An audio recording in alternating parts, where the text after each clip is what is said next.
Mengambil tempat.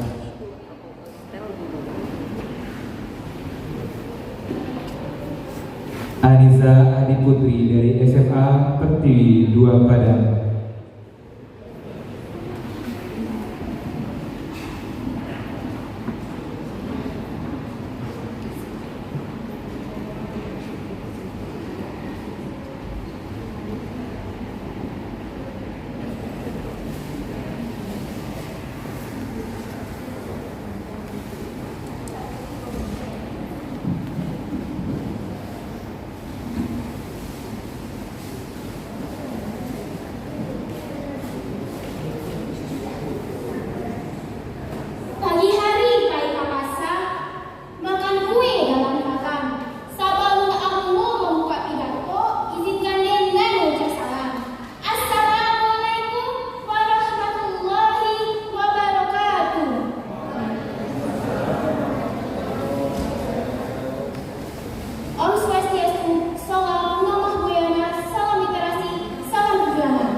Buya Hamka berkata, saat tentara Belanda menguasai kekuasaannya di Kota Padang dan daerah sekitarnya, TNI turun ke daerah-daerah pedalaman. Namun, tempat-tempat penting masih dalam genggaman pemerintah Indonesia. Saat itu diputuskan siapa yang akan menjadi wali Kota Padang, sebab markas pemerintah dan tentara telah dipindahkan ke Bukit Tinggi. Tidak ada yang berani satupun. Hingga pada akhirnya jatuhlah pilihan pada Baginda Azkan. Jabatan yang penting dan bahaya ini mengucapkannya dengan ucapan bismillah. Kata Buya,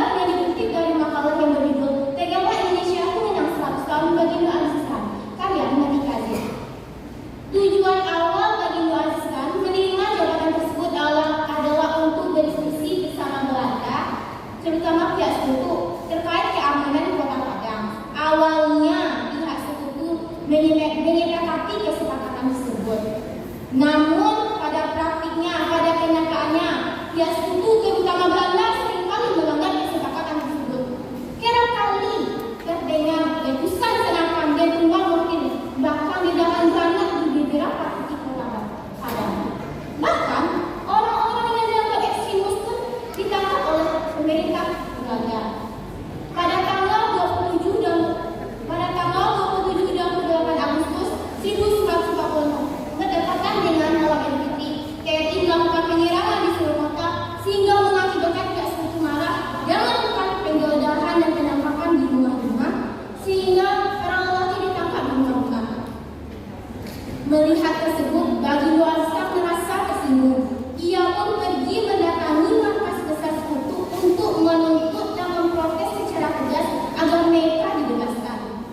Melihat keberanian yang dimiliki Bagi Luarsa, pihak sekutu pun mengabulkan permintaan tersebut. Namun, di balik itu semua, ternyata pihak sekutu telah membuat siasat baru yang membuat Bagi Luarsa meninggal dalam masa jabatan wali kota Padangnya. Pada tanggal 19 Juli 1947, pada hari yang sama di sore harinya, Bagi Luarsa bersama keluarganya bertolak dari Padang ke Padang Panjang. Namun saat mereka berada di daerah Kurus, rombongan mereka dicegat oleh Letnan Kolonel Van F yang memberitahukan telah terjadi insiden di Nawolo yang merupakan daerah ekstremis Belanda. Ia membuat Bagi Luarsa meninggal di daerah tersebut. Menurut versi Belanda, mobil jeep yang mengantarkan Bagi Luarsa ke Nawolo membuat dia tertembak di bagian lehernya dan dilarikan di rumah sakit. Namun, menurut versi yang dilakukan hasil visum medikal oleh dokter di Sumatera Barat mengatakan bahwa Bagi Luarsa meninggal karena kepala bagian belakangnya dipukul menggunakan alat berat sehingga kepala bagian belakangnya hancur dan terdapat 3 senapan di wajahnya yang dimana ia ditembak setelah menjadi mayat.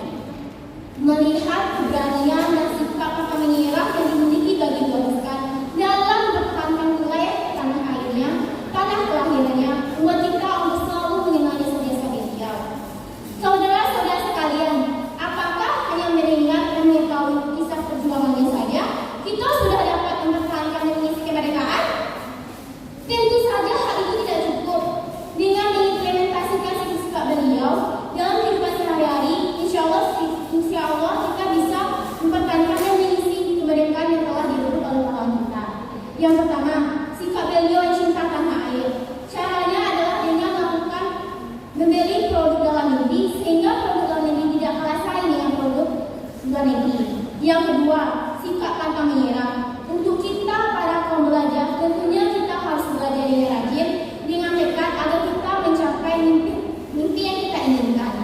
Sehingga dengan begitu kita tidak langsung membawa nama baik negara kita. Dan bagi kaum atlet, tentu saja berlatih terus-menerus untuk masa depan yang akan datang dengan membawa nama bangsa yang baik. Yang ketiga, rasa tanggung jawab yang besar dalam masa jabatannya. Apabila teman-teman dipercaya untuk menjadi ketua OSIS atau ketua kelas, maka laksanakanlah amanah tersebut sebaik-baiknya. Karena mereka telah memberikan kepercayaan kepada kita. Cukup sekian dari saya. Merdeka, salam literasi, salam perjuangan. Terima kasih. Assalamualaikum warahmatullahi wabarakatuh. Waalaikumsalam.